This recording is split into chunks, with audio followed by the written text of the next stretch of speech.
It's an honor to be here with so many great women. I'm going to do kind of the standard radical candor talk by explaining what I mean by radical candor, which is really a simple idea. If you can put it into practice, it'll help you do the best work of your lives, and more importantly, from my perspective, build the best relationships of your career.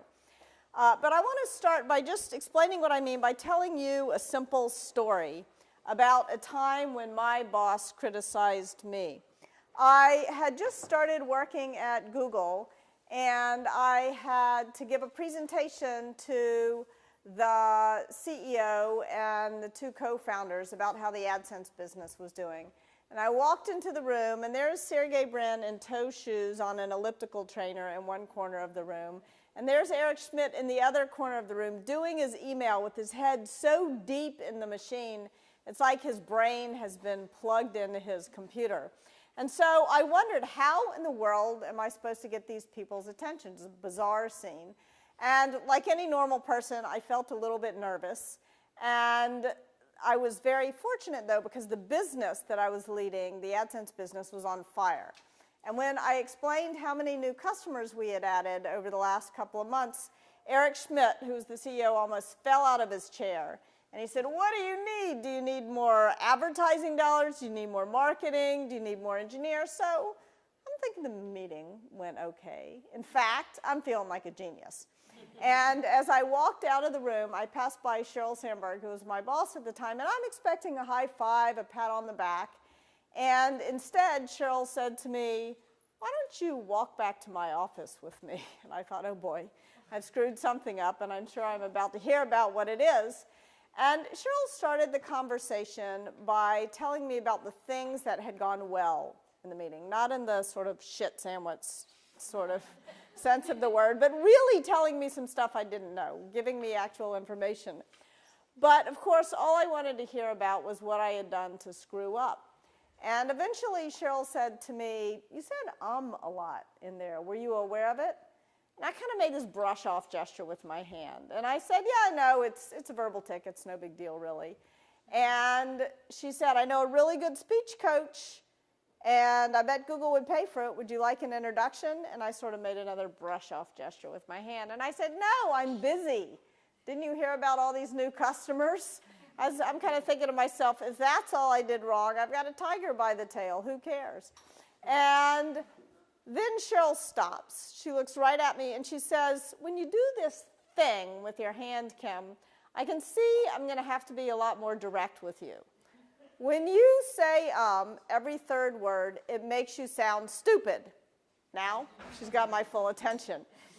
Some people might say it was mean of Sheryl to say I sounded stupid in that moment.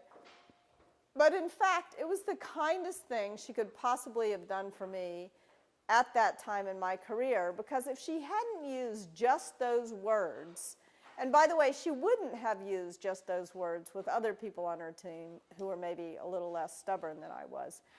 But if she hadn't used just those words with me, I never would have gone to see the speech coach, and I never would have realized that Sheryl wasn't exaggerating. I literally said every third word, and this was news to me. I had started companies. I had raised millions of dollars in venture capital funding, giving presentations. I thought I was pretty good at it. And so this got me to thinking, what was it about Sheryl that made it so seemingly easy for her to tell me that I said all the time? But also, more interestingly, why had nobody else told me? It was almost like I'd been walking through my entire career with my fly down, and nobody had had the common courtesy to tell me. I could zip it up if I knew it was down, but I didn't know. And so what was it about Sheryl? I realized it really boiled down to two simple things. Sheryl cared about me and everyone who worked directly for her, not just as employees, but as a human being, at a fundamentally human level. She built real human relationships at work, but she never let her concern about our short-term feelings, which was real, get in the way of her willingness to be really direct with us. And so it was very simple. It was that combination of of caring personally and challenging directly. Now, I spent 2 years at business school, 1 summer at McKinsey, and I learned something really important in that period of time, that all of life's problems can be boiled down to a good 2x2 framework. So here is my 2x2 framework. Let's take each dimension in turn. First of all, care personally.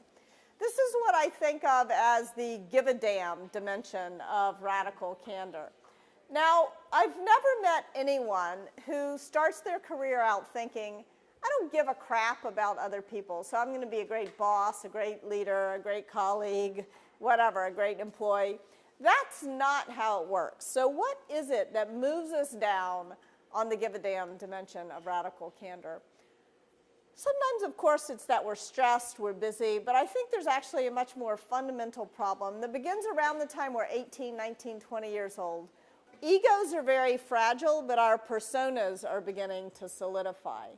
And it's a hard moment in one's life. And right at that moment, you get your first job, and somebody comes along and says, be professional. And for an awful lot of people, that gets translated to mean leave your real identity, leave your emotions, leave your humanity, leave everything that's best about you at home, and come to work like some kind of robot. And you can't possibly care personally about others if you're behaving like some kind of robot. So you've got to learn how to create the kind of environment in which you can be more than just professional, in which you and everyone you work with can bring their whole selves to work. Not their worst selves. I'm not talking about dumping on your colleagues, but you can bring your whole self to work. Now, let's think just a little bit more about that word professional, because it doesn't seem like such a dangerous word. But the problem with being professional is that when you're just professional, you're kind of on the road to apathy. And all of us have in our brains this kind of friend or foe bit. And when that bit flips, the other person becomes a foe. And when we sort of begin to see, without even realizing it, people as our enemies, we fall prey to what Erik Erikson calls pseudo-speciation, degrading others without conscience. And I don't mean to exaggerate. Office politics might not be that bad, but it is remarkable how quickly I'll watch companies grow, and first everybody's on one floor, and then they're on 2 floors. And the speed with which people treat the people on the other floor as stupider and less moral than they are is remarkable. This sort of tendency towards tribalism is a real problem at work. And part of it, there's other problems as well, but part of it at work is stemmed by this just professional. So you really want, at the very least, to remember that the people you're working with are human beings, and you want to give a damn. You want to show common human decency to everyone who you work with.